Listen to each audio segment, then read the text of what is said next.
I'm filmmaker and musician Alicia J. Rose, and this is the Menopunks podcast. Well, look who we've got today on the Menopunks podcast. It's a dream come true for me. We've got Jody Bleyle and Nina Landey. Woo!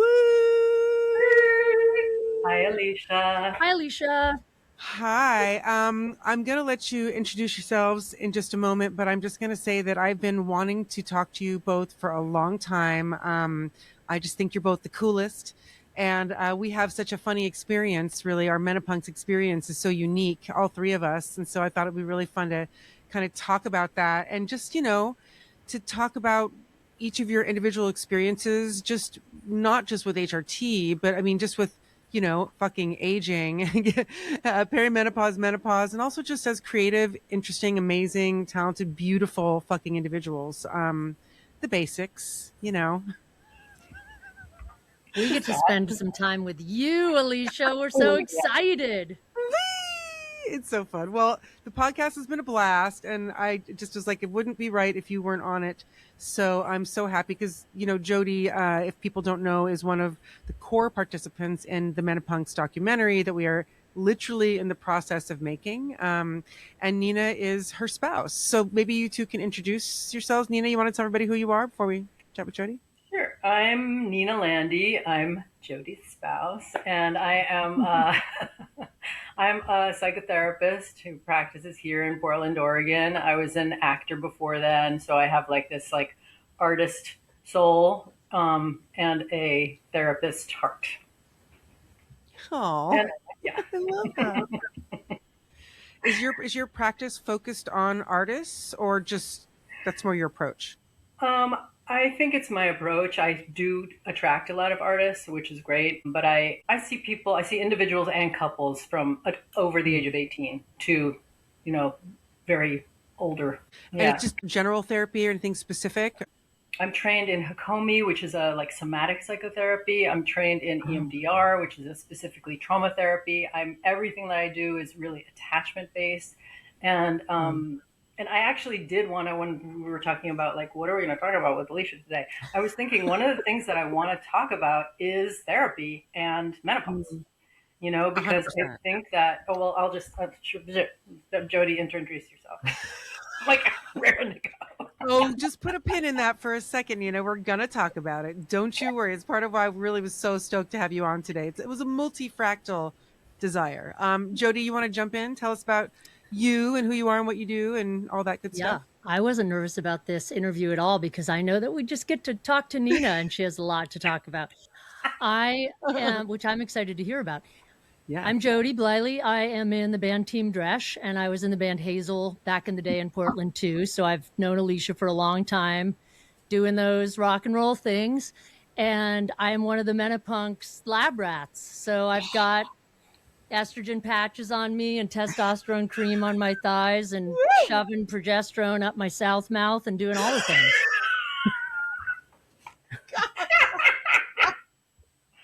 It's happening.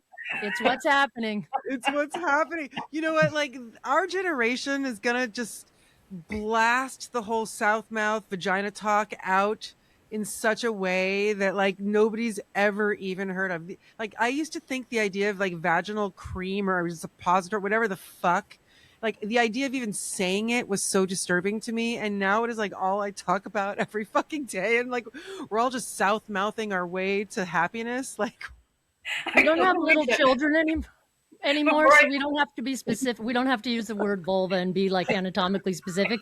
We can take it back to poosh, coosh, down there, whatever, right? Yeah. In fact, Alicia, for this, the way I prepared for this is I went upstairs and I put up a little suppository. You know what? I am so honored. I'm so honored that you spooged the pooge before coming on this podcast, but that was too many words. But you know what I mean. I love it. I think this is such a huge fucking part of the whole fucking thing, is just normalizing talking about our bodies. They're trying to take away bodily autonomy. Why shouldn't we be able to talk about our fucking bodies? We have to talk about them more. And I love it because honestly, there is nothing more democratizing than pooge talk. I mean, No matter if you won a fucking, I was going to say Nobel Prize, but those have been sullied now. Whether you've won an Independent Spirit Award or you've won, or a Community Achievement Award or whatever, or, the ability to pay your fucking mortgage or your phone bill. Um, I think that being able to talk about what's going on with ourselves to each other and just like, it's funny. I mean, you make it extra funny, Bleyle, because you can't stop. It's so fucking entertaining to talk to you about vaginas. Who has a vagina? What? Don't make me. But Alicia, I thought of you yesterday because I went on Reddit for some reason. And Oh, on the Reddit homepage was a picture of an estradiol applicator. And someone was holding it in their hands and said, I found this in my garbage. What is it? And the internet went crazy. what were the guesses? I mean, people were all over the place, but most, the things that rose to the top were like, you're looking at Vagifem, buddy. And I was like, I don't even know if it is called Vagifem, but it was pretty beautiful. Menopause has come to the mainstream. It has. Dude, I don't even know what's going on. I fucking love it so much though, because even my mom, you guys, who's 82, and I thought she was going to get a prescription. She was trying to get a prescription for HRT like 6 months ago, but got denied. She just went through the full fucking gauntlet post breast cancer by over 10 years now. Post AML, she's in complete remission from acute myeloid leukemia, which is wild. Wow. She just got her first prescription of HRT filled at 82. Wow, that's amazing. That's great. She listens to this podcast, you guys. Success stories. Here we go. It's, I just visited my mom and she has a new boyfriend. And I was like, oh, I have something I can share with my mom about like women's health. I'm going to tell her about slathering the cream down there that brings your tissue back to its 30-year-old self and prevents UTIs, because she had been getting those. And I said, Mom, there's this vaginal cream. And she's like, I'm already using it. I thought that was incredible. Mm-hmm. Yeah. Why hadn't she ever told you about that is really the question. I think it was probably pretty recent for her. Of course, I forgot to follow up because we're waspy, but I think it's new for her. Yeah. Interesting. Well, look, I don't count out the boomers is what I'm going to say, because as much as they've gotten us into this fucking mess that we're in right now, politically and otherwise, I think that it's a product of women's misery and men's narcissistic greed kind of really intersecting into this moment that we're experiencing right now. And we are the ones, you guys, that we've got kids who would like to leave the fucking earth to, you know what I mean? Or we have, souls and, ethics and wild things like that make us want to, make choices that include other people that have empathy at the core, right? Unlike what's surrounding us right now, which is so dark. But yet I see the boomers come through, like your mom with the vag cream, my mom, like, she's like, Alicia, you're my guru with this. I need to know, like, so am I doing the right thing? And she give me the right thing. I was like, Mom, it's great. Here's what you do. Like, she never told me, but I'm telling her. I feel like it's fucking flipped. And you know what? We should cut them some slack, because the boomers were in the fucking crosshairs of the Women's Health Initiative results that came out that were skewed to say that all HRT caused breast cancer. And for the past 23 years, everybody's gotten screwed. I mean, and Nina is so interesting because she, even though she's younger and not a boomer, but because of her medical journey, she was in the same crosshairs when she was 40.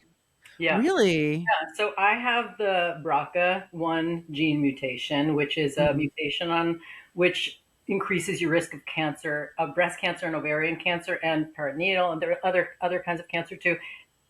Incredibly, like really, really high. And if you go to a genetic counselor, they can give you after you take the test and your family history, they give you a number of your chances. And mine at the time when I did it were 87% chance of getting breast cancer over the course of my lifetime and a 50% chance of getting ovarian cancer.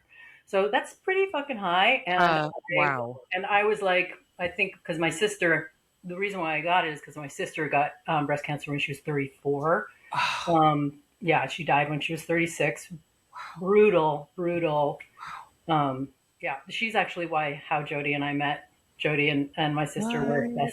best friends. Yeah. Oh, I love that. So it's like, it was really intense, but I had just had a baby. Jody and I had just had our Yeah. first kid, and she has cancer, and we find out she's got the gene, and we got to go get tested to see with the gene.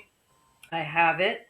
And my sister, as she's dying, she's like, you have to promise me to get your boobs off. And I was like, 100%. No, no way. Am I going to leave these fucking, like. So wait, you wanted to you said get rid of him, or I'm not letting him go? Oh, get rid of him. I was like, no, because I was like, get those fucking things off of my chest. They're like grenades with the pins pulled out, just waiting. When are they going to go off?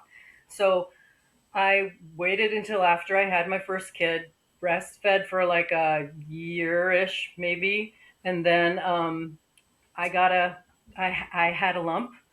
It was like I had a lump. It was really fucking scary there, and finally just was like, let's just get them off. Yeah, I mean, there's so many stories here, like about doctors not listening to you, but that might be a different day. So anyway, had those off, and then we knew we wanted to have another kid, so we're like, zippity doo. I got pregnant the next month after surgery. What? Wow. And had our second kid, and then like maybe I think a year and a half later, I had my ovaries out when I think I was about 41. Wow.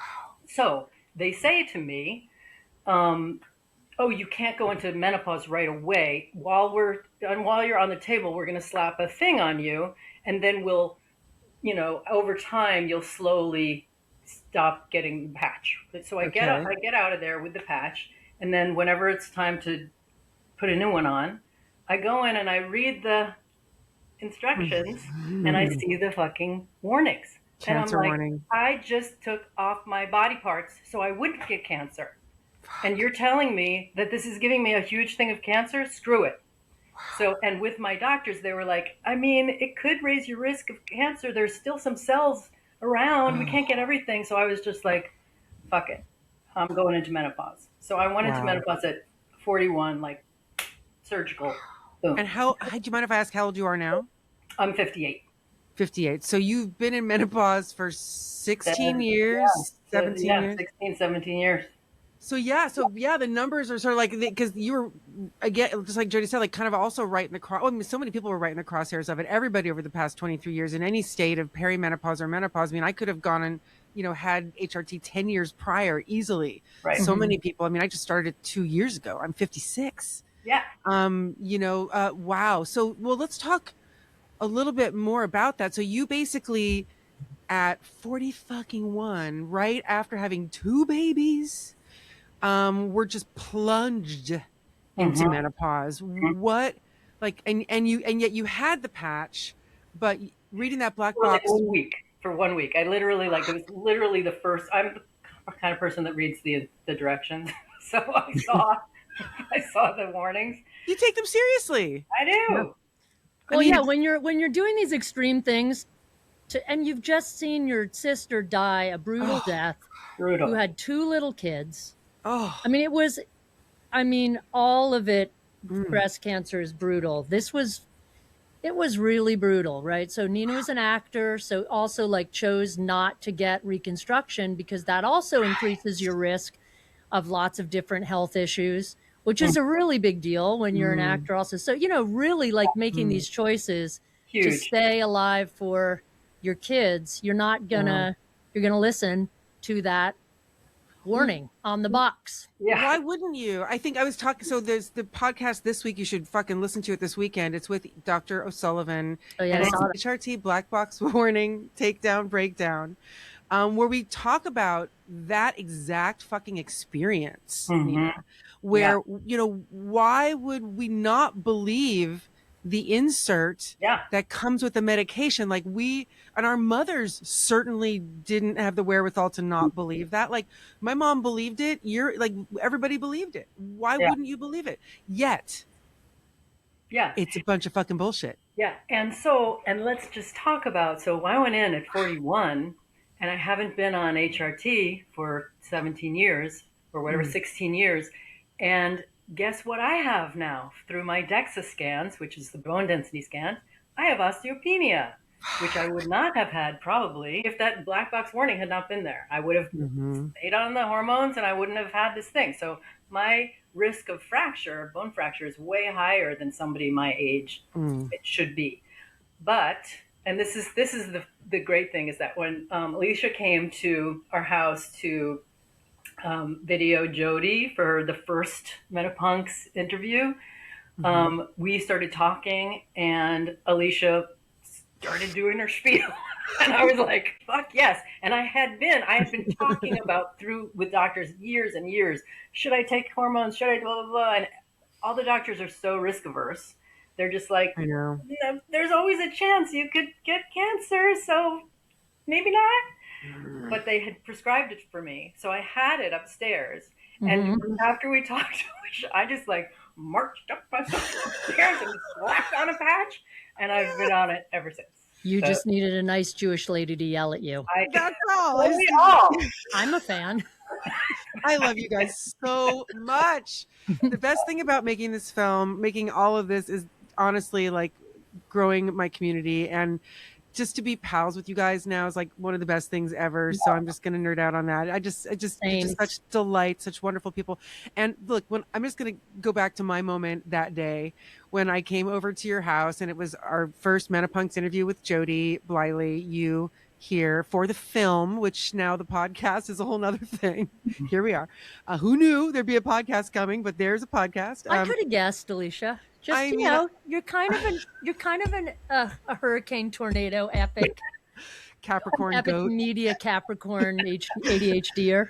It's really like, I want people to have information right now. And as much as I'd like to save it till the movie comes out, I give no fucks about that. Like, Nina, and this leads me to that day, just like that day. Like, I don't want to tease you with the idea that you cannot have osteopenia.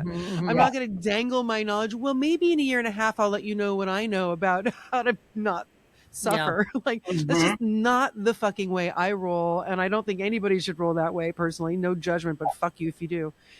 But so that day we had such a great conversation, Jody, about like everything. You're so fucking generous to talk about your life and bring me into your whole experience with everything, being a person assigned female at birth, all your experiences all the way through, right? As a woman, as a person, as a, musician, as an artist, as a parent, all of these things, right? But Nina, we had met a couple of times, and in fact, at QDoc, maybe a few times, but at QDoc a couple of years ago. And if you don't know, if you're listening, the QDoc Film Festival, shout out to Molly and Dib, who are the coolest motherfuckers ever. They have this incredible film festival every year called the QDoc Festival, which is a queer documentary film festival. And I am lucky enough to be brought on, edit the festival trailer. And I just love it. It's super fun. But I slime my way into all the events. And so I slime my way into something like cocktail reception or something before a movie a couple years ago when Outlaws and Outliers premiered, the incredible documentary about Eugene Lesbian Underground by Courtney Herman. I saw you two, or in fact, Nina was like, ALICIA or something, somehow I remember, however I got called over to the two of you. I mean, I know Jody and I have known each other forever. So maybe I said, oh, hi, Jody. Then I went up talking to you and I was like, oh my God, yes. Why am I not talking to both of you more often? And at this point I had the original idea for Menopunks, but it still wasn't even Menopunks. It was some other idea in my head. But I basically immediately was like, oh, we need to stay in touch. Cause you, Jody Bleyle, had been the narrator of that film. I was the narrator of that film, and Nina Landey coached me through it because I said yes to an acting job that I didn't realize was an acting job. She's really good at taking notes for acting. It was so incredible, though. Yeah, Courtney Herman and KB, they're incredible, and all the elders from Eugene. I mean, I'm so lucky to have been involved in that. But yeah, Nina is really. Otherwise, it would have sounded like I won't imitate it. But you were great, though. You really were. Well, shout out to that film. Amazing. Shout out to that festival. But so we got into each other's orbits. But that day, when we were talking, you just mentioned to me about your osteopenia. And I had literally just been on a Zoom interview with one of the doctors, maybe 5. I've been talking to so many doctors. I felt like I just become a doctor's assistant. But that information, I was like, well, you have osteopenia. That fucking sucks. And what's your situation? I mean, I'm no doctor, but I just quickly assessed your scene. And I was like, dude, you have estrogen patches upstairs. The only thing, and like this is just a true thing, you know now, like the only thing they will even prescribe for osteopenia or osteoporosis, the only real effective treatment at all is fucking estrogen. And you were like, what? What? Slap that fucker on. And I have to say a couple things. Okay, one, I don't like. I really feel like from what I don't know you that well. Like I haven't spent tons of time with you over the years, like Jody has. But just you were pretty pale that day. You were, and I remember looking at you and thinking, "Oh man, is she okay?" Like I just had a little sense of just concern because you know your spirit is so fucking beautiful and bright and just ebullient beyond Nina Landey. You're a fucking delight and so many other things, but like I could just sense like the color had been drained from you. And I have to say that like since then I've seen it come the fuck back. And I mean, Jody, I'd love to get your perspective and of course yours, Nina's, on like how it's felt to slap that patch on and how you started feeling. And then Jody, like from your perspective as a partner, you know, what that was like. I mean, I guess I'm just curious about all of it. Go ahead, Nini. Well, I think the big things that I've noticed, well, I'll say something about the DEXA scan actually, because I've been having them every few years since like 2012 or something. And my numbers are going like getting worse and worse and worse as they expect. But it's like, when do you go into osteoporosis, right? But then in 2023, I think I had a DEXA scan. And after that, I started resistance exercising, resistance, like weight training stuff. And then I went on estradiol for maybe 9 months before my next DEXA scan. So it was like maybe a year and a half on that and 9 months on estradiol, and my numbers have improved. What? So like how much? I mean, enough. You can see, like, I'm such a nerd. I like put it in a little spreadsheet and stuff. And I'm like, this is blah, blah, blah. But yeah, it's gone. It's, you know, there's one number that is close to osteoporosis range. But that one actually, I don't know why they didn't test it every year. So I can only see the change from like 2012 till now. So I'm really interested in hoping that that number will be better next DEXA scan, which will probably be in like another year or so. So it's true. Yeah. So it really did something. I mean, how do you know how much estrogen to take? Like if you take 10 times as much, will your numbers be 10 times as good? I don't know. I mean, I don't know. What dosage are you on? Can I ask? Yeah, I'm on the patch is like 0.05. Is that right? I think so, are you 0.5 or are you 0.375? What's that? Are you 0.5? I'm point whatever. We have so many estrogen patches in our drawers in the bathroom that I have no idea. We do. We really do. And this is because if we need to help some people out who need it, we will be doing that. We've got a stockpile. Well, so I will say this. I mean, if you haven't consulted with somebody about your dosage, Nina, it might be worth doing because that's a pretty low dose. I am on 1.5 just as an example. I'm taking the pill, which is my preferred way of doing it. But even the doctors I've talked to, 0.5 is sort of a starting dose. So, and I know doctors I've talked to recommends if you're really not feeling much at 0.5, cut the patch in half, try 0.75. You know what I mean? Give it a couple weeks, see if you feel better. And then you could just, you know, you may tolerate a lot more and it might bring even more success to your reversal. So I don't know. I'm not an osteopath, but I would do some research into that. Because Jody has a point. It might, I mean, that's a pretty low dose. So that could, you could even do better. But so far, so good. Let me tell you, you look good. You look good. I mean, I feel good. And I'll tell you the biggest things, like I was pretty lucky in terms of menopausal symptoms. And my mom has said that the one thing she said is like, I don't even know when it happened. It just kind of slowly, whatever. But yeah, she got like terribly depressed. You know, she's like, no symptoms, terrible depression. Suspect. Yeah. But I think that I was pretty lucky about the symptoms. Thank you. Oh, yeah. It's that my biggest symptom My temperature gauge was off. I didn't have the like terrible hot flashes during the day, although I had like dripping wet in night things. And then my eyelashes got really short. That's a Oh, yeah, I remember weird, that. like they got really short, and actually my eyelashes are getting longer. I've noticed. They are?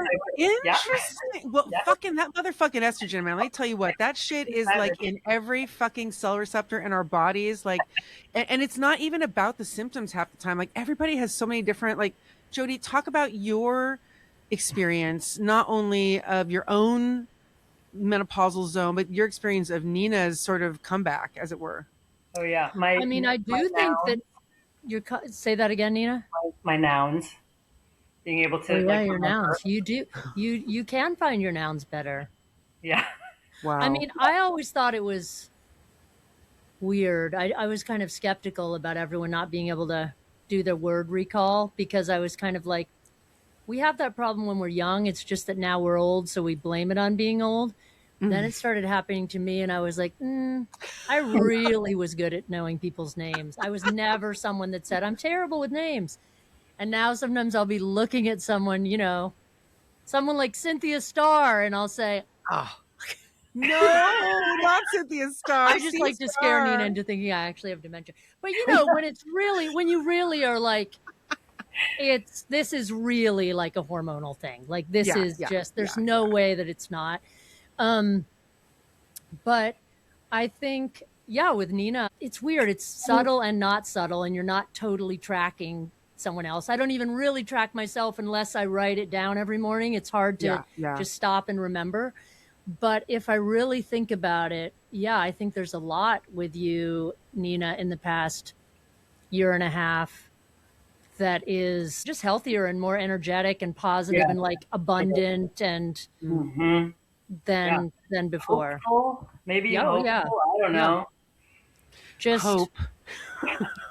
And just doing things differently. Like, I don't know, I kind of attribute all those things, like, I've noticed for myself. And for me, with the Menopunks thing, I attribute it to the community too. For example, like me about to have top surgery. Like, I've been meaning to do that for, I don't know how many years. Let's just call it 20, 25, whatever. Let's, but it's like, and there are legitimate reasons why I waited so long. Like, whenever we go through our history of like our 30s with the kids and losing Anna, it's kind of worse and wilder than we even remember. Like, there really was always someone in a major crisis or getting not a real surgery, I'm sorry, just put it like that, but like a surgery that's like someone's trying to stop themselves from dying of cancer or whatever. And it's true that my gender dysphoria was not at the level where I felt like it was life-threatening for me. And if it had been, we would have prioritized it at that level, I deprioritized it.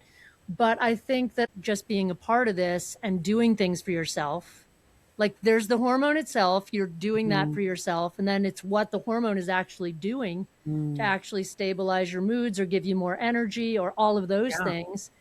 And then there's just that act of self-care in and of itself that then makes you go, oh, what else could I do? This is kind of fun. Body.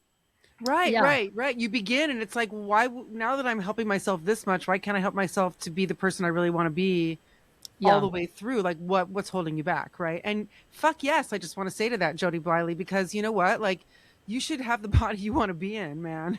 Like, bottom line, you should, feel how you want to feel. Get rid of those knockers. You know what I mean? Like, let them. Yeah, it's going to be good. I mean, it's funny because, when the knockers started coming, it was a total, no. It was a big no. Oh. My poor mom with picking me up from school with the bra and going, I've got something for you. And I looked at it and went, what the fuck, Mom? And jumped out of the car. Poor lady. But then in my early 20s, once I got into the world of like punk rockers and hippies and total freedom and out of Connecticut and whatever, it was like, I just was they kind of couldn't see them. And I was just running around like a feral person. But then when I'd get with a girl in the buff, I was like, ladies love them. So I definitely had a time period where I was like, it was like they were kind of like my stealth. It was almost like they're balls, you can't secret weapon. But then all the ladies love them. Don't the ladies love balls too? No, they don't. No, let me tell you, balls are not like at the top of my list. I mean, I can handle the balls, but I'm not like ball forward. I've never seen them. I don't know. I'm just trying to, drop. But anyway, but then it just, No shame to any ladies who love them. They can go for it. Yes. No. I can see that. Each his own. Why are you guys shaming the ball lovers?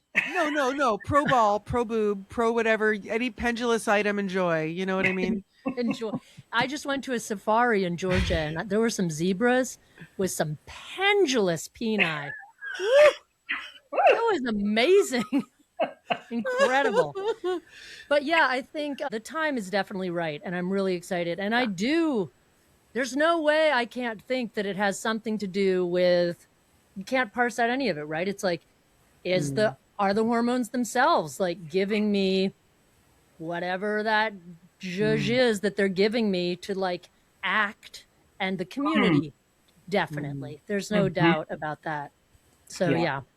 I'm so excited for you. It's great. I mean, what a big move. But I think maybe also feeling like Nina is stabilized is probably a good feeling too. You're in a space now where there's positive healing and improvement. I mean, what a nice place to be after dealing with so much loss and so much drama and so much disease for so long. For fuck's sake, you two need and deserve a fucking break.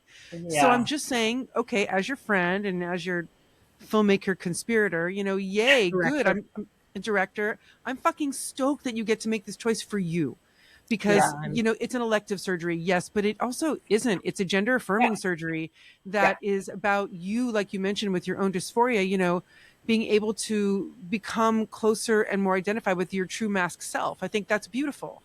And I think anybody who knows you knows it's beautiful. I mean, I'm so used to your giant boobs. It'll be some people in this town that are going to be sad about the boobs, but I think I'm going to have a party, because I had a friend in high school who had a breast reduction, and she was just so incredible. She put them on a platter, and we like put sprigs of rosemary on them, and we like say goodbye around and said goodbye. And I was like, yeah, I'm butch, but I'm not too butch to do that. I'm kind of hippie too. I'm here for that shit. You let me know. It doesn't necessarily have to be filmed, but I will be there to support you in any which way you wish. Photographically, they deserve a send off. They do. But I'm super excited for you, and I think it's going to be so thrilling and liberating for you to be, after that, and just to finally like get to live the second half plus of your life. I'd like to think, right, the way you want to be. Yeah, it does make me feel, at this age when you're like, well, what do I want to do? Do I need to track in the Himalayas? Like I have someone at work who just did that, and I can't believe they're just so badass. I'm just not that badass, but I would like to live with wearing some clothes that feel good.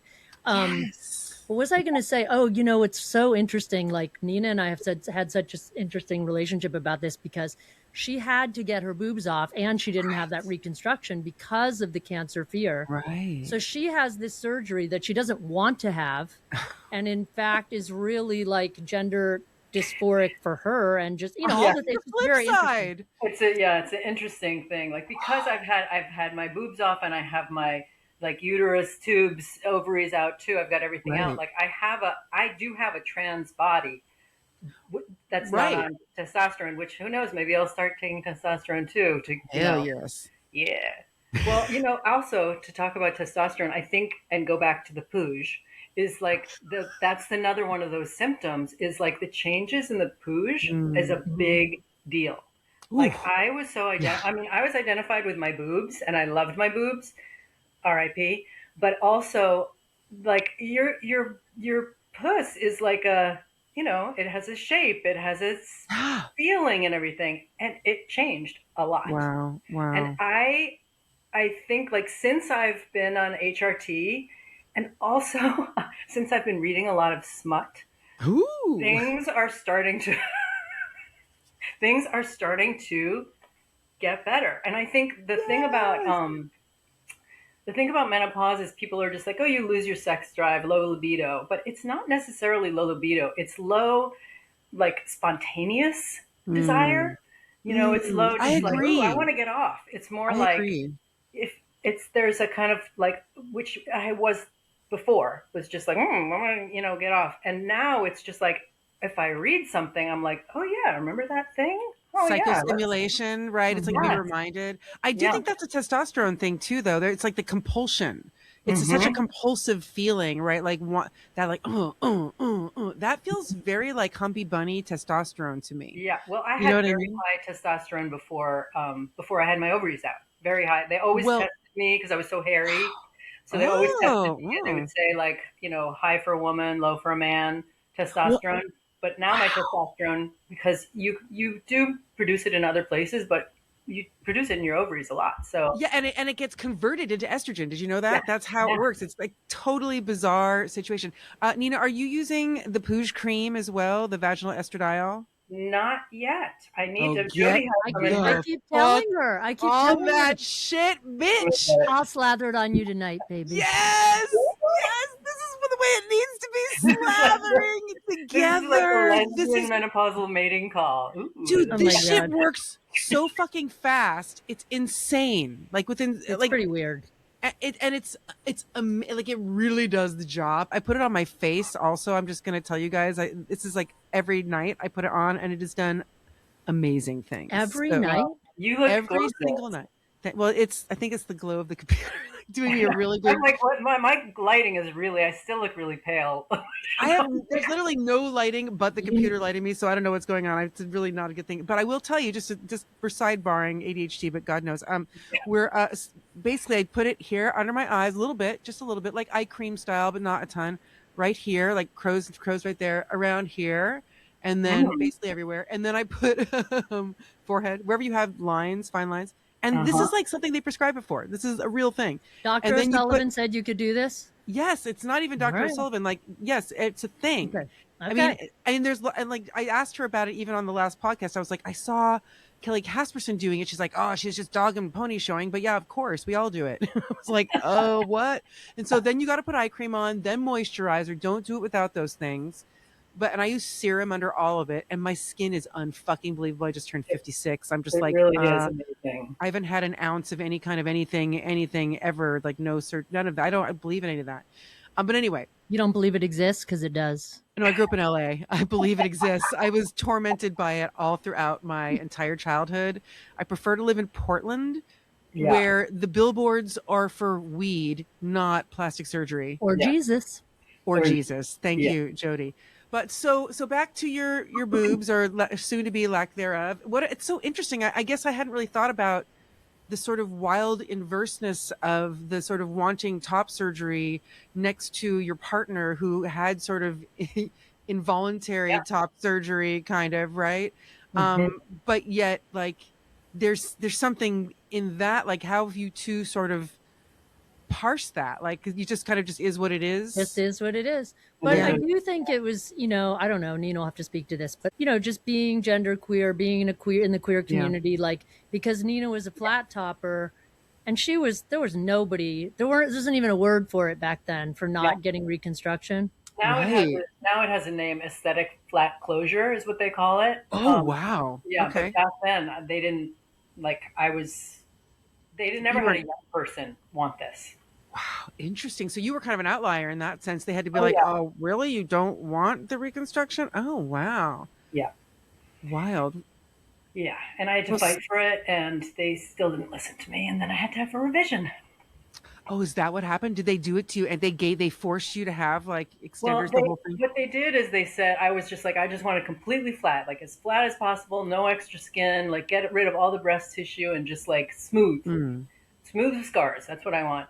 And they kept saying, oh, but we could leave a little because you're going to wear prosthetics. And I was like, I'm not wearing prosthetics. If you we'll leave a little so you can have like some cleavage there. And I was like, I'm not wearing prosthetics. That's not what I'm doing. Jody was in the office, heard me say this a million times. They forced me to go get consults with plastic surgeons because they kept saying, I'm going to regret it. This is like the fucking people with trans kids. Just like, no, I'm not going to, like, let me regret it. If I make a mistake, that's for me to regret. I love that. It's like, let me regret it. Yeah, So anyway, when I woke up in the hospital, I looked down, they have this like binder on you, and I could see like there was some cleavage. And I'm like, is this some swelling? And he was like, I left a little because I thought you would want it. Oh. In the recovery room. And this doctor, right. by the way, was like recommended through a friend, was so nice to me. And, you know, and this was years and years ago when you just didn't assume that people were going to be nice to you when you were queer even in LA, you know. Yeah. He was treated, you know, he was like treated us like his kids. He was great. Personally, he was great. That just shows you how deep the like cultural biases and narcissism is. Yeah. And misogyny, quite frankly, misogyny. in that moment. Wow. And then what happened, I got pregnant right away.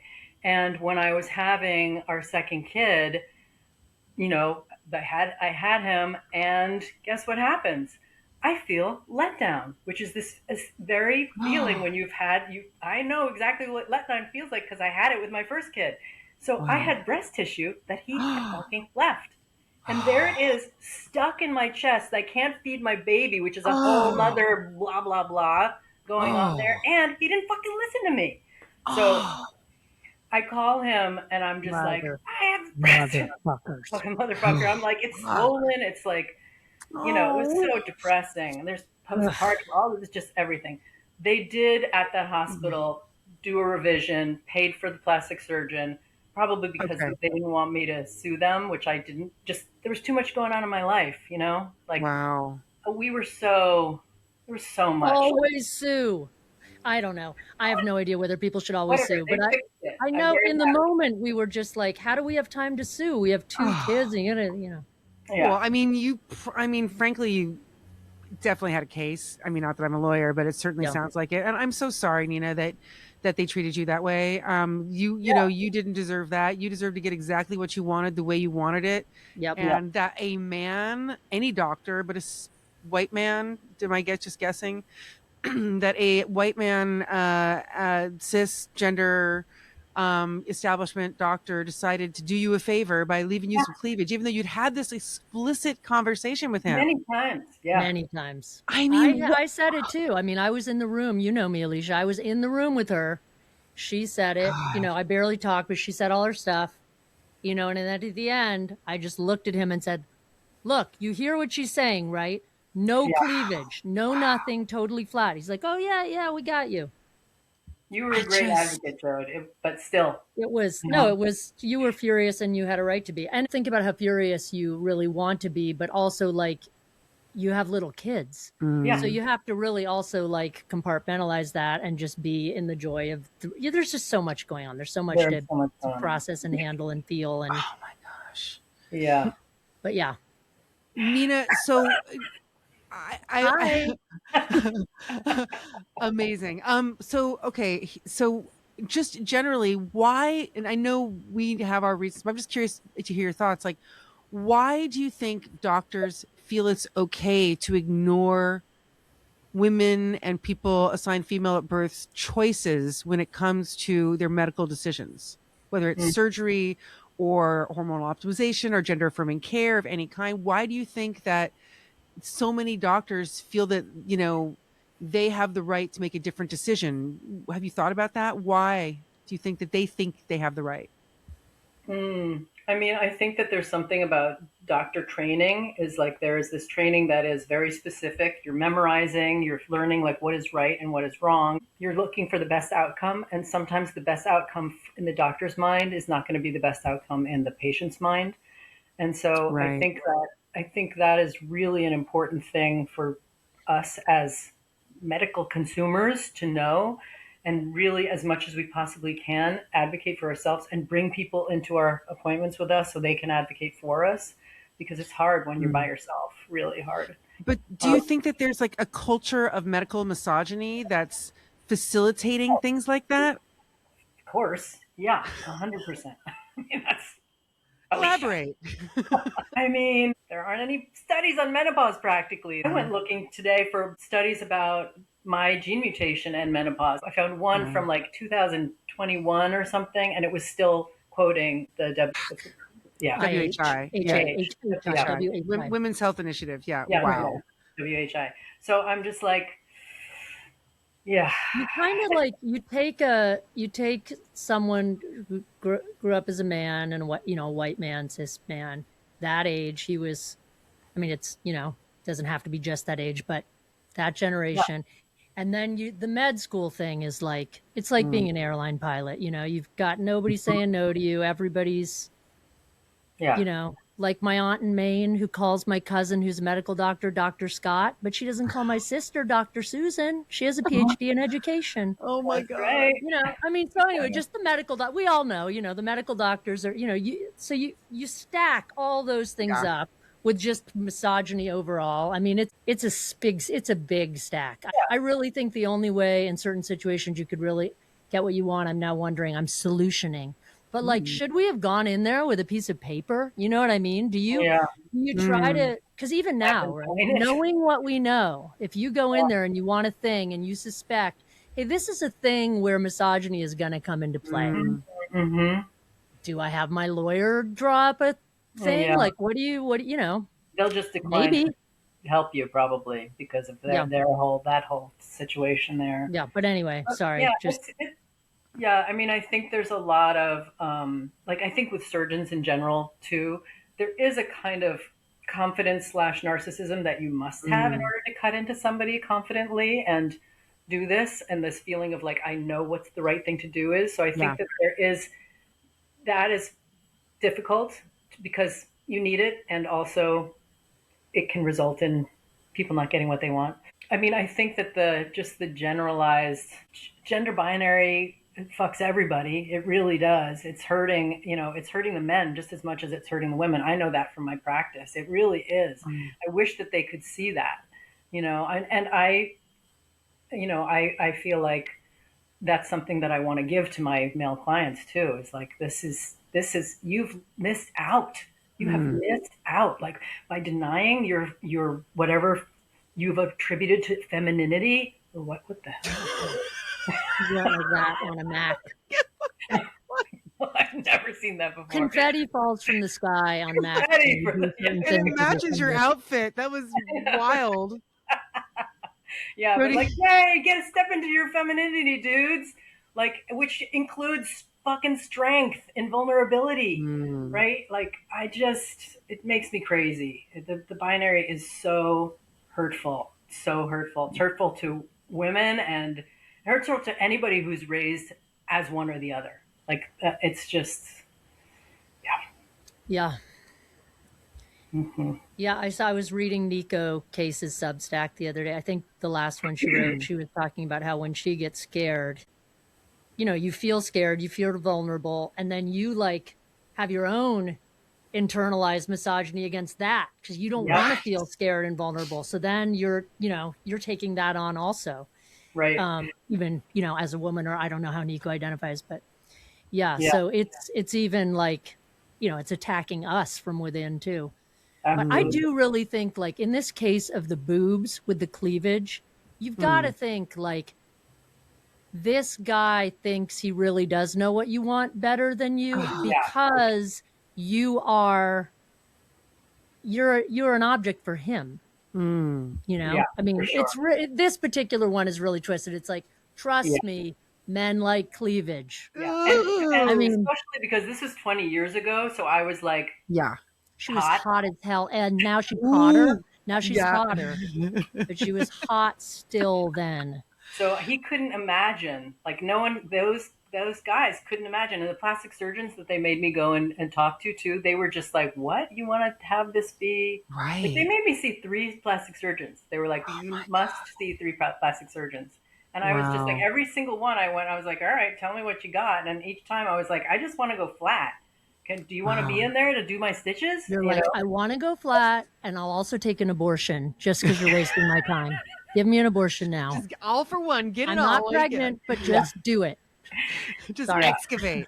We're so pissed about this. I love it though. Like every time it comes up, we could talk about this for an hour. Well, and I will say, like, especially with the BRCA gene, like, breast tissue is breast tissue. That's why it really is hard for my brain to, like, what doctor would think it's okay to leave breast tissue if you've got the BRCA it's more gene? Important for her to have cleavage for the male gaze than for her to reduce her risk of breast cancer so that she can stay alive with her children. Right. Fuck, and it was so infuriating too, because I wanted to feed my kids with my body, you know what I mean? And so that was it was hard to like be like, I'm taking off my boobs, but I'm going to have the kid, but I want to stay alive for the kids. And so I'm going to take It's off my not boobs because my fair. sister got cancer when she was breastfeeding. So, Oh, fuck. yeah, Oh my so there's God. all Jesus this Christ. blah, blah, blah, blah, A lot of stuff. yeah. But I will Insult say, to injury. Insult to injury. getting to Yeah. bottle feed our second kid, though, I have That to was say, great. was really cool, and also Oh. like did that thing where I don't know whether we would have been sanctimonious breastfeeding people. I mean, Probably but would have. who knows? But I mean, but we weren't. We sure as Nope. hell weren't, because we Nope. were bottle feeding, and Yeah. like we got all the looks from people and the stares and the whatever, and Yeah. it's fun. It's fun to be a not sanctimonious person once in a while. And Mhm. we've got 2 kids, and they both have great attachments. And the younger one is just as smart and healthy as the older one, and they're all perfect and lovely. Yeah, if you can't They're get sleep or whatever for whatever reason, just fucking bottle feed. Chill, You know, people. I It's all love good. that. I think nobody should be shamed over their choices to keep their Yes. children alive. It's it's not easy. Period. I mean, I liked it when Nina fed the baby all night and I didn't have to help, but you know. I got a lot more sleep the second time. Probably good for you. You deserved it. Plus, you just had major surgery, so you know, probably good to not have your body be at beck and call quite in the same way. Wow, what an experience, you guys! Just, I mean, it's so wonderful for you to be now. You're both in like, you know, firm middle age, upper middle age. That's what we call it. The upper middle Upper age. mid. And you're almost empty nesters, or are you empty? Oh, you're just on the edge of empty nesting. Senior. We have one senior. Oh my God, it's the opposite of the edge of 17. It's the edge of empty nesting. Yeah. 50 T-teen. So, Jody, you're talking about the top surgery being probably this year soon. Can you talk a little bit more about your plan for that and how that kind of falls into your making music and like what you're thinking, like how that's all going to play out? Because I know you have some other very exciting things going on with Team DRESCH and other things. Yeah, it's hard. It is really hard to fit things in for a lot of reasons. I mean, everybody has that, but I got a mammogram yesterday. You have to have a mammogram before they schedule your surgery.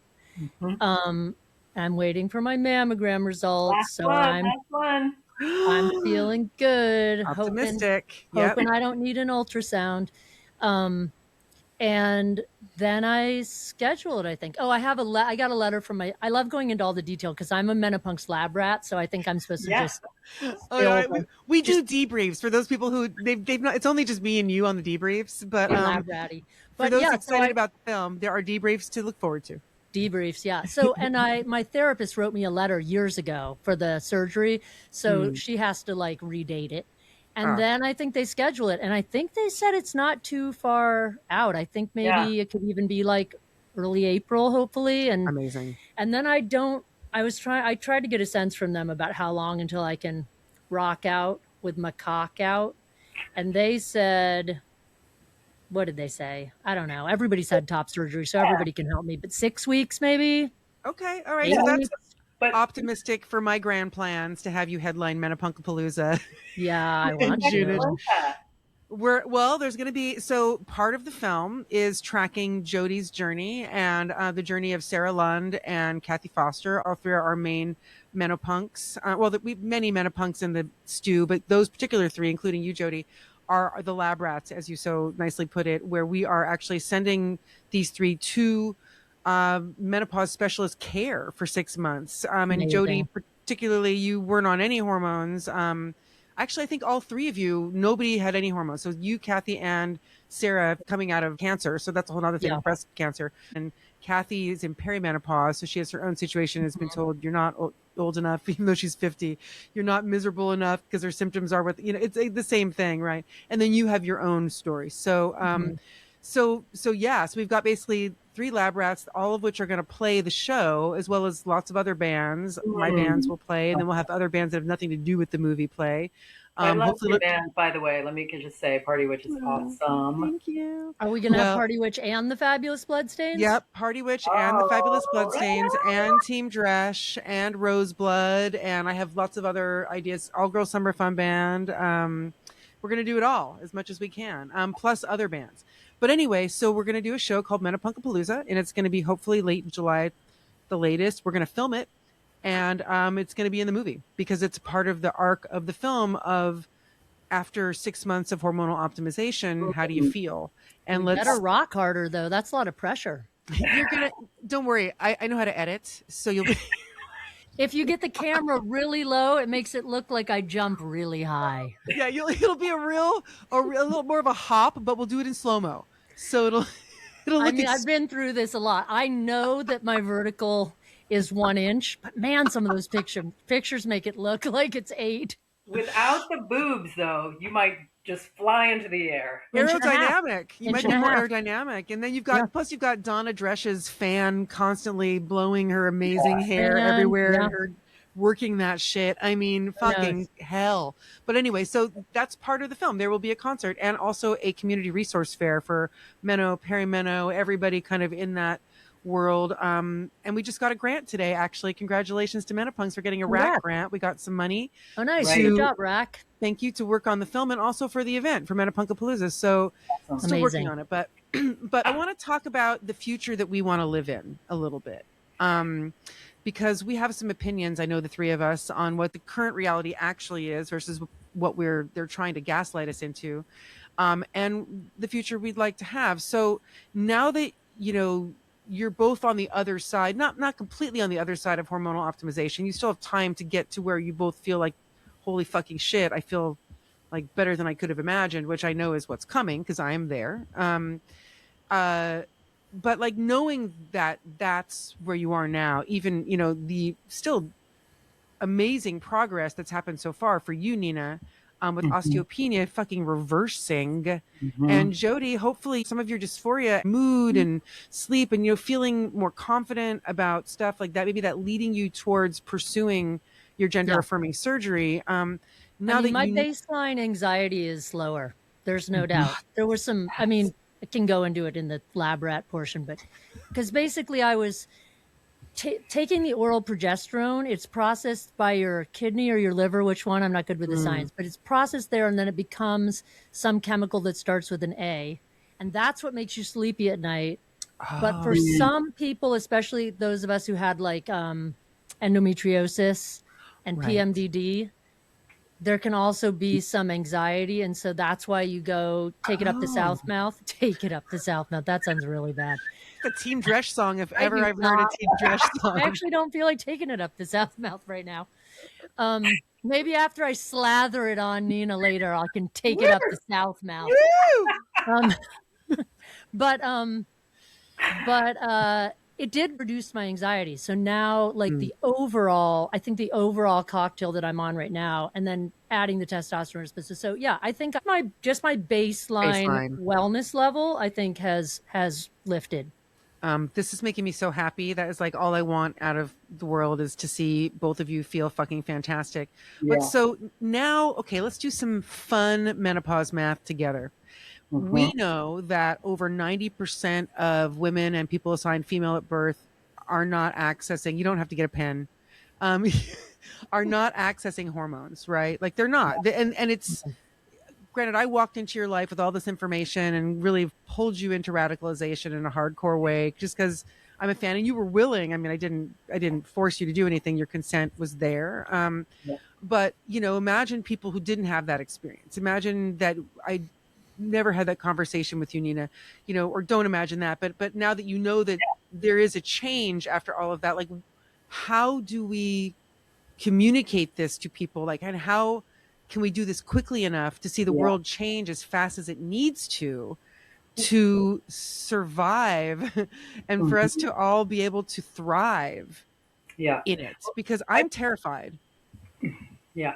I mean, I think that what we definitely need to do is we have to do it person to person. Like that's really how things really change, is person to person. So as much as you can, like you affected me, that was really important. These things are really important because even though it is distanced by, the video, it is person to person. Hopefully people are actually feeling us. And then also, I want to say too, like if anybody is listening is in therapy or wants to go to therapy, Mm. you should be talking about this with your therapist.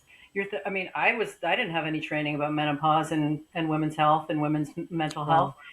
I don't assume, I mean, who knows? Hopefully there's something in there, but it'd probably be like one class or something like that. It won't be even a whole class. It'll be one single class. A seminar, maybe. Yeah, yeah, maybe.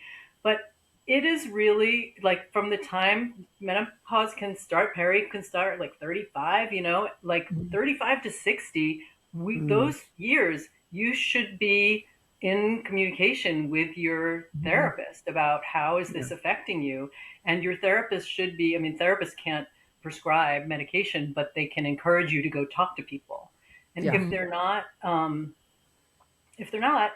like, talk to them about it and say, like, can you figure this out? Can you find out? There's a study about how people with trauma experience more severe menopausal symptoms.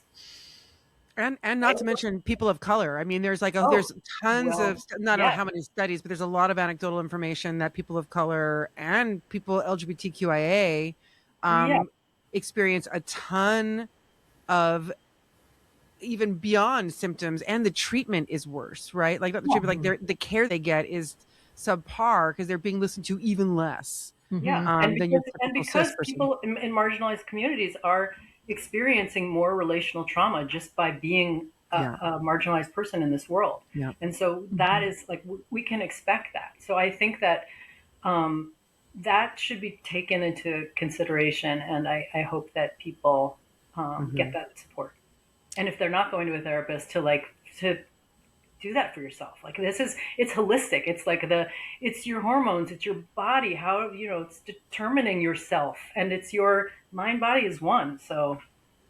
And there are some, I believe, some pretty decent, no cost or low cost therapy options for people out there. And I think, what would you recommend to folks who might not have a lot of resources? Yeah, well, one of the things that is great is that if you live near a university that has a counseling program or a social work program, or, they usually, as part of your education, they have a community clinic inside. And so you're getting a new therapist. But the thing about a new therapist is that they're kind of on the cutting edge. They're very supervised. So they're, you're getting some good stuff there. And you can, I mean, here in Portland, there are places that it's like $0 to $35. You can like, when I was at, like $15 a session or something like that. And that's amazing. So there are also a lot of Portland State. That Portland State was 15 when I was there, and Lewis and Clark has something.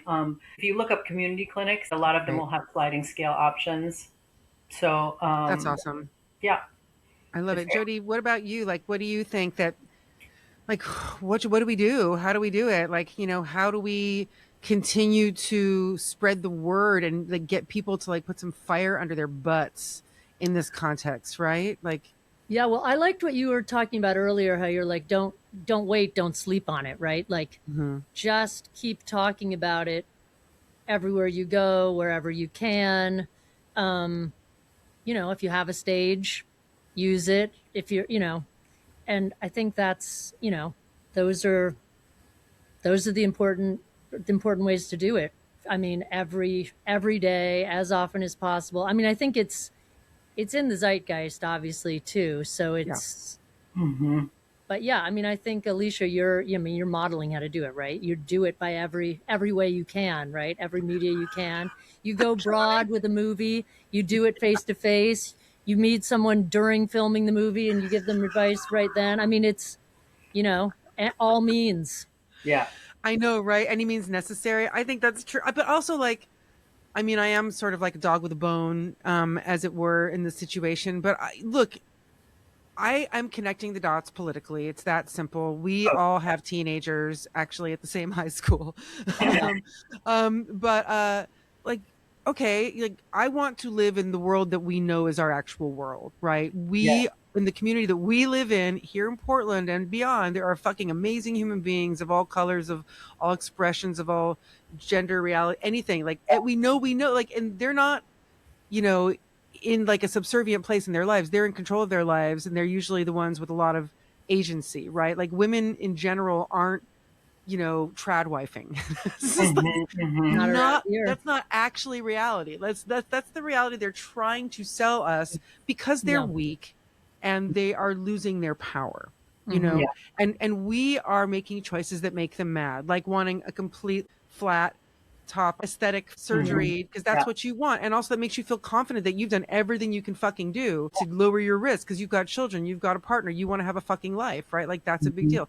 You want to be able to choose gender affirming care, Jody, to feel however you fucking want to feel. Do you know what I mean? And you shouldn't be judged or asked why at all, really. But yet there's still a lot of hoops you have to jump through. I want to see like major political change. Do you think that if this stuff that we're making a fucking movie, we're doing this, I clearly have an obsession problem, it's fine, but like if what we're all doing together, because look, it's not just me, it's you trusting me, Jody, and Nina. Now you're obviously, you've been a Menopunk since day one, it's not like you're not, but like as Menopunks together in this community that we are building, how do we bring more people into it? And I think you mentioned one thing about we're going to use our platforms. That's a really important thing. And I think part of my whole spiel and my whole thing is like, okay, well, yeah, well, when Team DRESCH shares a post with Menopunks, for example,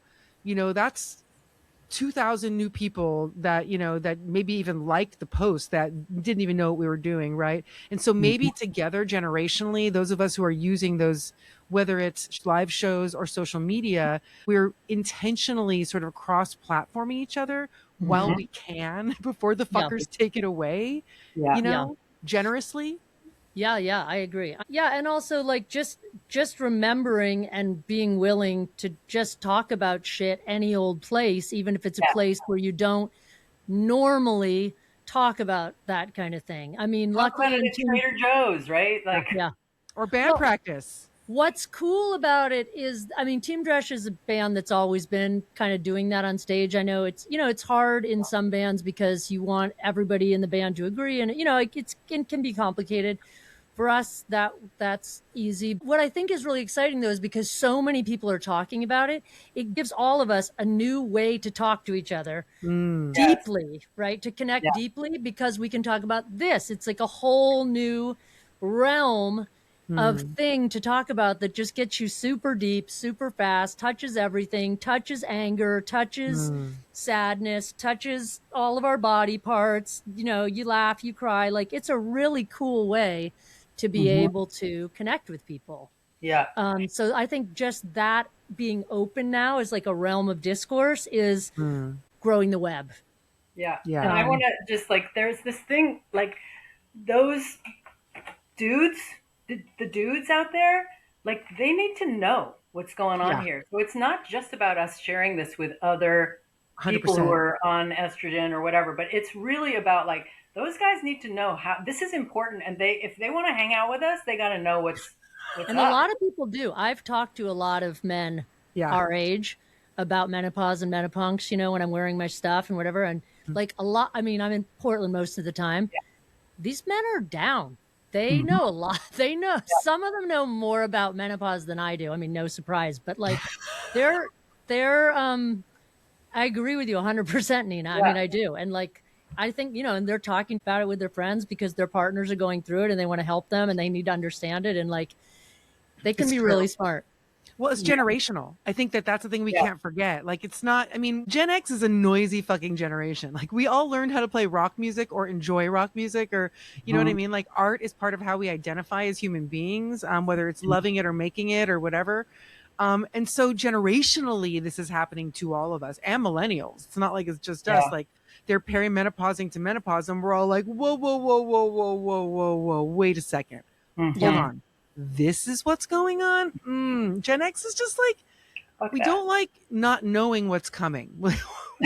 We'd like to know. And the fact that like all of us are experiencing it together generationally, that our moms didn't tell us shit, that's where I make the connection to the WHI. Because if we were on track with where we were in 2002, where 40% of fucking people who are assigned female at birth and women were hormonally optimized. Like they were being given hormones like diabetes medication. Oh, you have diabetes, have a hormone. Like you have a thyroid, probably have a hormone. Like it wasn't quizzing you. It wasn't gatekeeping. It wasn't gaslighting. It was like, oh, a hot flash, here you go. It was no big deal. 40% of fucking people, women in the menopausal age were stoked. They were into it. And it was a fucking sensation. Don't get me wrong. It was a motherfucking sensation. So when the WHI happened, when the study is still going on, by the way, when the results were twisted and released to Press and Journal of American Medicine in 2002, that fucked us and our mothers and our 10 years older than us sisters until now. And you guys know what just happened with the FDA and all of that, right? I've clued you in on that. Well, if for folks that aren't in on that because they're just massive Team DRESCH fans who tuned in just to look at you, Jody. Stop it. You stop it. Go to a prior episode, episode 11. You can hear all about it with our fabulous participant, Dr. Aoife O'Sullivan. But the FDA, just in November of 2025, had a big press conference and actionable items to take the black box warnings off of all hormone replacement therapy products, which includes, like you mentioned, Nina, at the very beginning of our interview about the black box insert in your vaginal estrogen being like, or whatever, or your patch saying it's gonna get you. Well, vaginal estrogen, which is really like the most benign thing, I put it on my fucking face, like I mentioned, that said it causes probable dementia.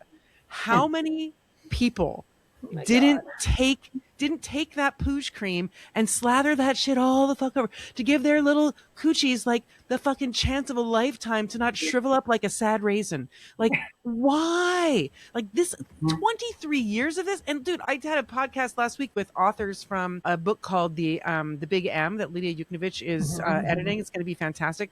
And one of the authors, Raina Grant, she says this on the podcast, so I'm not betraying her trust, but she's like, I stopped taking vaginal estrogen because my partner and I thought it was too risky to get dementia. I can't have dementia. Like I'd love to have a working pussy, but I'd also like to not have dementia. Like, so it's either you have a functional vagina or you basically you're going into dementia land. Like what kind of a kind of a matrix of decision is that? That's it's just like the UTI infections and like all the twingy stuff. It's like, I mean, dry vagina is bad, but it's like, I think that's the thing people don't realize. It's like dry vagina means all these other horrible things too. Yeah, it's fucking crazy. But you know what I just thought, Alicia?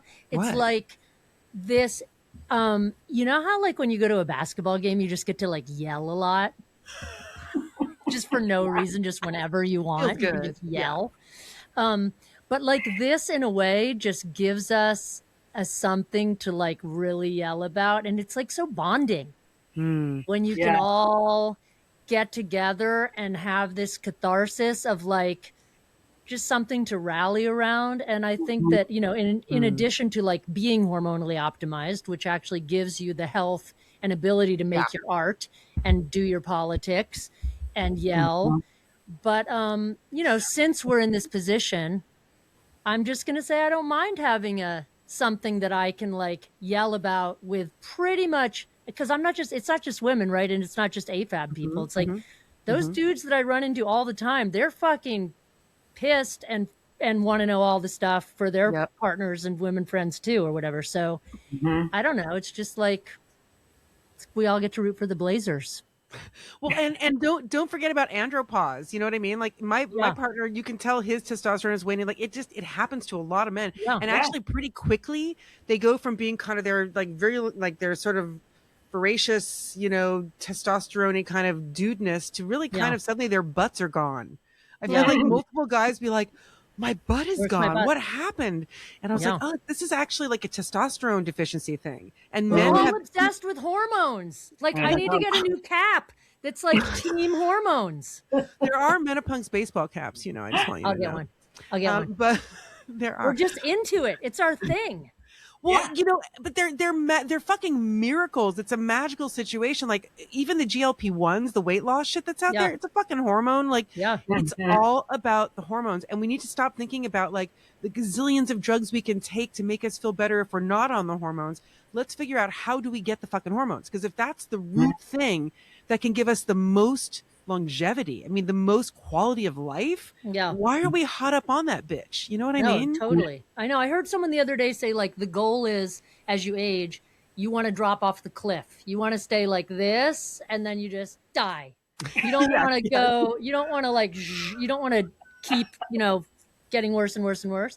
But if we can do that and these hormones can help us, I mean, obviously, like, you can't just take hormones and sit on the couch all day. You have to, like, do this stuff. But if that can help us, then yeah, we can all keep fighting for a hell of a lot longer. Because as soon as the boomers die, guess whose fault everything is? Ours. They're on their way out. We have to keep fighting. We have to keep fighting.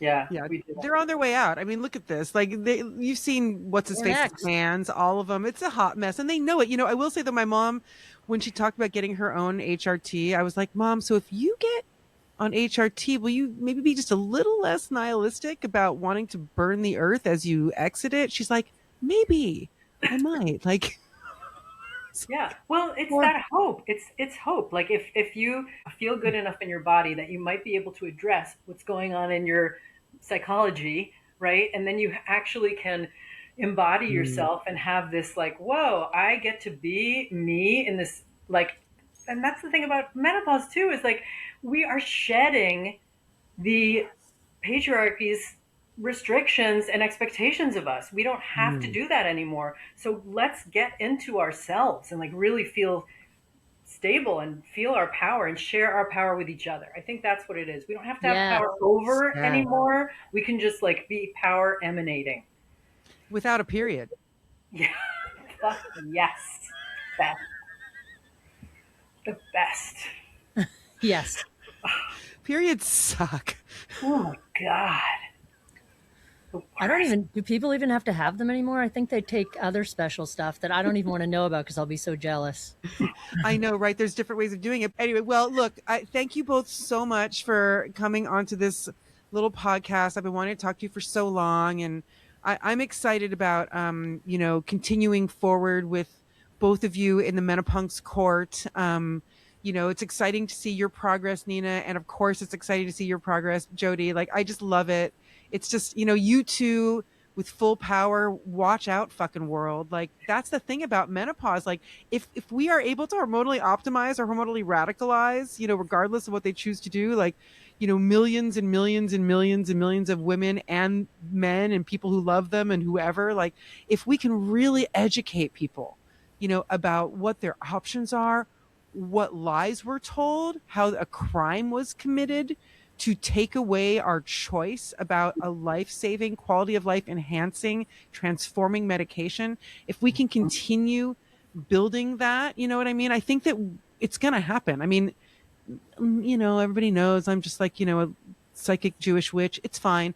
But, like, I really believe in my mind's eye, like, I see a different future because it's not really that far away. I mean, look, Gen X, we're so cranky. Like, we know how to do shit. We don't want our legacy to be that we're the only generation to have lived with full reproductive freedom.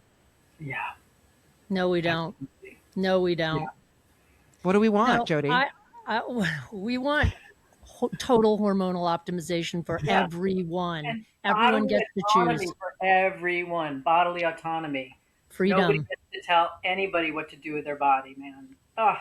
Yeah. I don't see Gen X as just spending our elder years. We're not just going to fade away. We're just going to keep doing the stupid shit we do.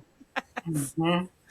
Like it's getting really hormonally optimized. And playing in bands. So that we can write goofy songs. I know. Write bloody books. Write books, write songs, being creative. We all know there's an absolute connection to all of those things, and it comes with feeling fucking good enough to get off the couch. You got to feel good enough to get off the couch. Yes. But you could do a lot on the couch too. I'm sure there are a lot of people that can't get off the couch that are kicking some ass. But we just gotta feel as good as we can feel. Mm-hmm. We all deserve to feel as good as we can feel. And I think, finding your power in menopause and in perimenopause and, and talking to your community, being in cahoots, talking about that South mouth with whoever will listen. There is so much power in that community, so much power in conversation. We got nothing from our parents about this. And there's certainly nothing in school beyond you're going to be invisible. Like, menopause is that time of life when we don't talk about that time of life. Like, okay, but what if that's not it at all? What if actually we can get our health back and optimize with the things that were already in our bodies to begin with? It's not even a hard stretch. It's literally what our bodies make. The shit that you're putting on your bodies right now is made from yams and soybeans.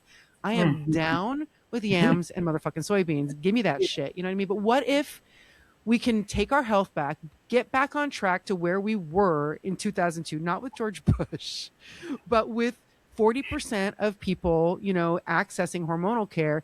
And it's going to be hard, but we're going to fucking do it. And we get those numbers back. And then suddenly half of the female population, and even adding more to that, the male population and the trans population and everybody population is really fucking going for hormones because this is the future. You know, the world's going to change. It's just going to change. Like it has to. I mean, they've taken advantage, I feel like, of this moment in a way that is unprecedented because more than one generation has been cut off at the pass. Yeah. And I just want to say, I know you're all in with this, but like, it really is the trans, like the trans fear, the transphobia, the true, like, let's make trans people into this like pariah and the devil it is our fight. Every single person. We must stand up. We must do this. It's absolutely our fight. It is. Of course it's our fight, because trans people are just at the spearhead of all of the attacks being used as a wedge politically, just because focus groups decided that they were the best political wedge issue. I mean, you're just talking about politics gaming, right? It could have been anything. They just happened to be that was the issue that they decided would be a wedge issue, because they could see also that, you know, if you get the sports thing, or, you know, they did their focus groups, like focus grouping a movie or whatever. So it's just sick. It's just sick that this group of real people are being used just as pawns for power. Yep. And if they don't have bodily autonomy, there's no reason that any of us will have bodily autonomy. If they don't have freedom, there's no reason any of us will. Yep. Human beings need to be able to make their own decisions about their own lives. And trans people are just human beings. We're all just human beings who deserve to make decisions about our own lives. I mean, the dream would be that everybody, no matter what you were assigned at birth, no matter what gender you are now, and it would be amazing if the cis men could get involved in this, understood that choosing the hormones that make your body feel best at whatever stage of life you are is absolutely no different than what trans people are deciding for themselves, that it's absolutely all of a piece. And without this political wedge issue, you might not even be able to distinguish it. You know, you can imagine a world where you don't even see the difference between that, you know, because we're all just people picking hormones and making decisions about our lives and our bodies. So, I mean, that to me would be the dream, right? The dream is that more men understand that the patriarchy hurts them just as much, and that these hormones would help them just as much. And that, you know, to be a full human being experiencing a full range of emotions, they need to break through patriarchy also. So, yeah. Did I go off enough, Alicia? So gender affirming care, it's for everybody, or it's for nobody. Gender affirming care is for everybody, or it's for nobody. You know, it's for all, or it's for none. And, you know, non-binary people, genderqueer people, I mean, they're just the radical vanguard too, right? Because especially in Portland, you walk around and it's just like people are just so creative and expressive, you know, with themselves and their bodies. And it's like, yes, diversity of species, diversity of plants, diversity of animals, diversity. Give yourself some spaciousness in your selfhood. Yes. And the hypocrisy and them thinking one is different than the other is the part that makes me fucking bananas.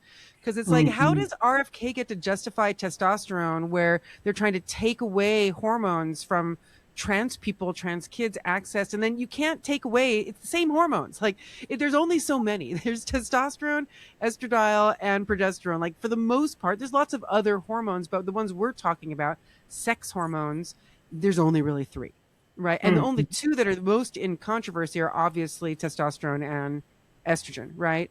But look, there's not a different kind of estrogen for trans folks. It's the same estrogen. In fact, something that I mentioned that I should say, because people don't really get this, but like the amount of estradiol that you're taking, Nina, for example, is like maybe not even a 20th of what a trans woman would take to transition. Yeah. And it's important to take that into consideration, because if you're thinking, am I feeling it? Am I not feeling it? Taking another half a patch is still, it's a tiny amount in the well that we functioned at a much higher level before menopause, right? So you can't take away one person's estrogen and not take away another person's estrogen. And in fact, the biggest fucking annoying thing about all of it, well, there's so many things, but you know, insurance is really fucked up for so many people right now, not to mention the fact that all of their the fee waivers for the ACA have stopped, and some people are paying 3 times what they were paying for insurance, or it was going to be 8 times for me. So I went on my partner's. But like, there's already so many hurdles for coverage. A lot of people's HRT is not covered. My insurance, Kaiser, only covers part of it, and there's so many issues for coverage. I have friends, because the patch is more expensive than generic pills. It's a whole fucking nightmare. And then there's patch shortages. Like, it's one thing after the other. Like, insurance needs to cover it for all of us. And going in through the wedge issue of our trans community to take hormonal optimization away from trans kids, but then also trans adults, is a direct route to taking hormonal therapy away from all people, except they're going to do it in a way that lets Cheryl Hines fucking have it. Because, you know what I mean? I've heard about people having to answer these really long questionnaires where basically they get vetted for being a cis menopausal woman, and anything else, they can't have the hormones. So that's how insurance will do it. If you want it covered, you have to be worthy of coverage based on our, you know, bigoted philosophy. Just it's awful. Leave me the fuck alone. Let us be free. Let us be free. Yeah. No rules. Don't tell me how to dress. Don't tell me what to wear. Don't tell me who to love. Don't tell me what to look like. Fuck you. It's just... Yeah. So talk to me a little bit about somatic therapy and how you would approach somebody in menopause. Yeah, so I try to make sure that I approach everyone. I mean, if you are a 20-year-old, maybe your parent is going through menopause. If you are a cis man, maybe, and you in partnership with a you know, somebody who's going through menopause, you need to know about it too. So I try to like include this into all of therapy. And then for my people who are actually experiencing it, you know, I do a lot of psychoed to help them know, like, what are these possible symptoms, and then encourage them to see people, and then also work on some things. Like, if you have insomnia, like, let's like actually work on the insomnia, and kind of like in a menopause informed way.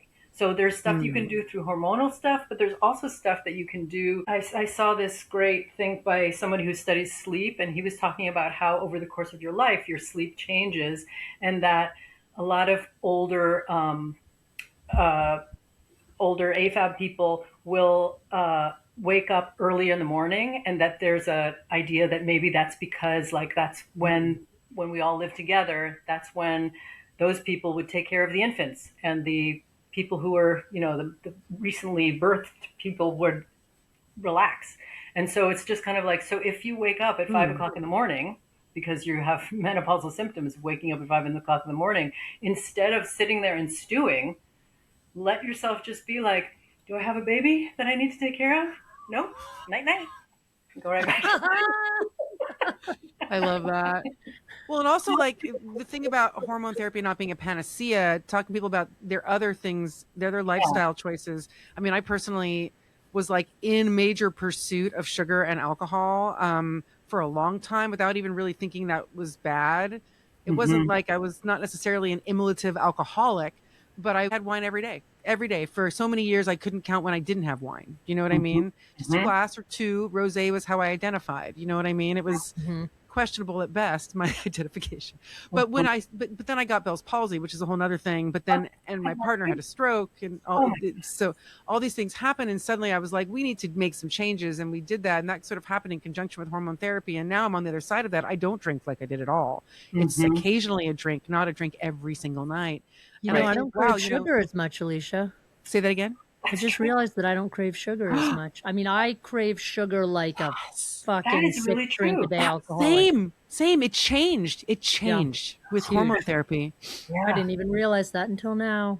And they say instead of going to using a GLP-1, you know, think about HRT, because when you get your hormones in check, it all affects your hunger too. And I was eating, I needed sugar, and the wine was part of that, you know?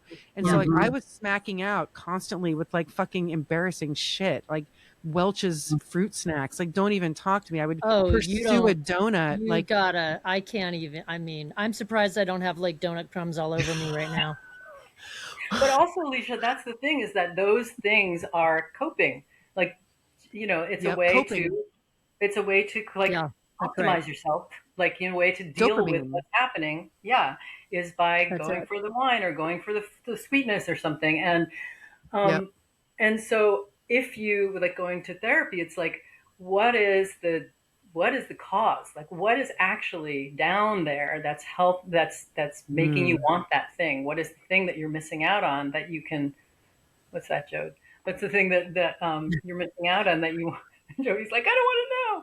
No, but it's like, if you can go in through your body, through somatic therapy, which I really think is a beautiful thing, a great option for everybody, because what it does is it makes you really know yourself. And that's what we need to do, is like, what is actually happening here? We are people who are sensory input machines. We feel first, then we put language to it. So if we get into the feeling, we can often really find like what is going on underneath there. And then we can see like, what do I need there? What do I want there? And step into the preferred way of being, not just the automatic way of being.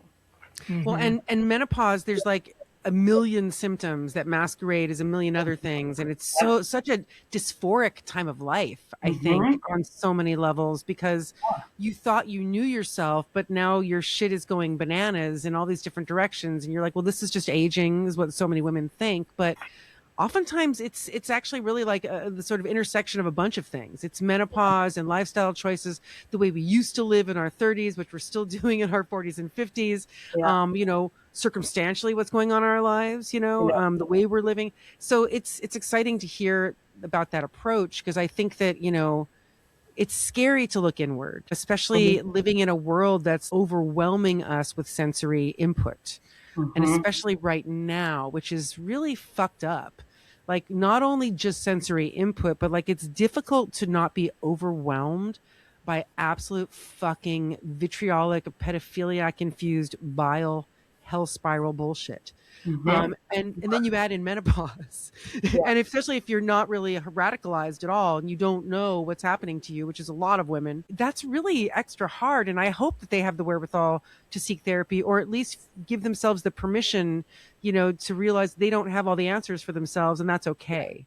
Yeah, and I think too, like, what's happening in this world right now with this pedophiliac, like, this is just like assault. We are saying no, and we're getting abused.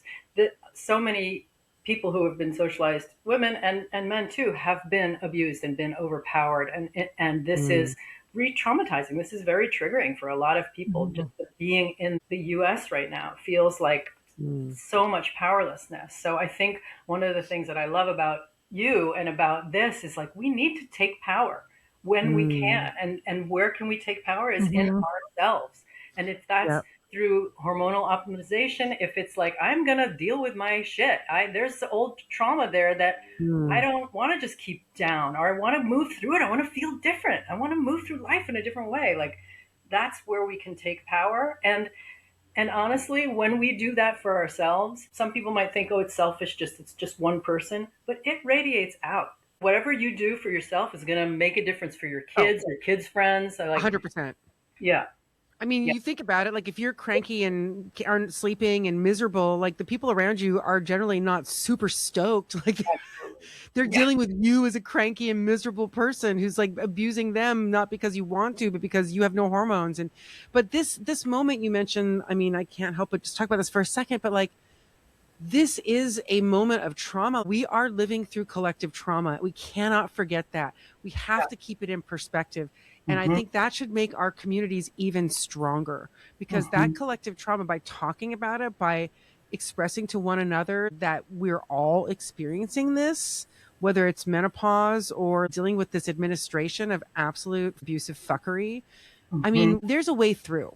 And you as a somatic therapist, you know, looking inward, looking into the body, like, it's exactly what we're talking about. And we're not saying everyone should take hormone therapy. I mean, if you're a candidate for it, fucking take it, like, or like explore it at the very least, because it's transformative.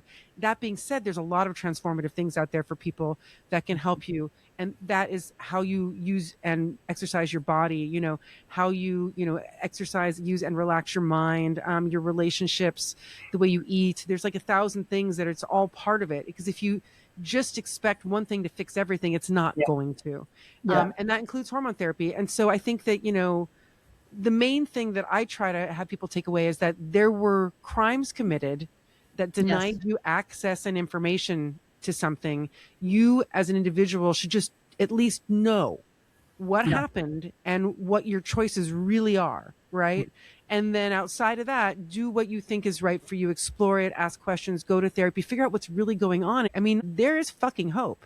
It's just a matter of us like wrestling the narrative back from the shitbags. Yeah. It is.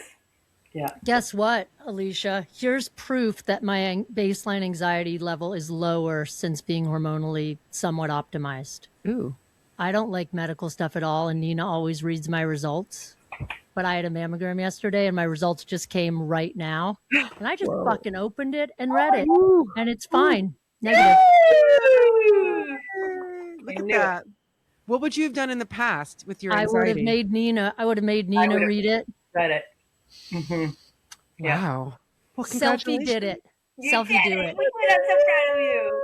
So great. I know it sounds small, but like, you know, when you just have medical anxiety, you just don't want to deal.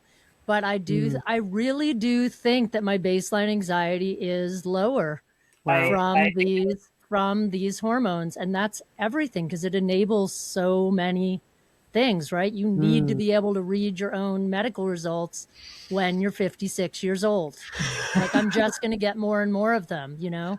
Watch out. So anyway, fuck yeah, Menopunks. Menopunks you up. Well, I'm so excited. This is thrilling. That means you've got the full green light, really, to go forward with your top surgery. You heard it here, Menopunks, first on the Menopunks podcast, that Jody Bleyle has got the green light. I'm so excited for you. You're never going to see me on topless on stage anymore. No way. Oh, no. Is it going to be constant topless team dress shows now? Back in the day, I was just like, I don't know who these fucking are. Whatever. I might as well take my shirt off. But, you know, my gender is extremely queer. You can't box me in. That's why I'm so mad at the world. Let everyone be.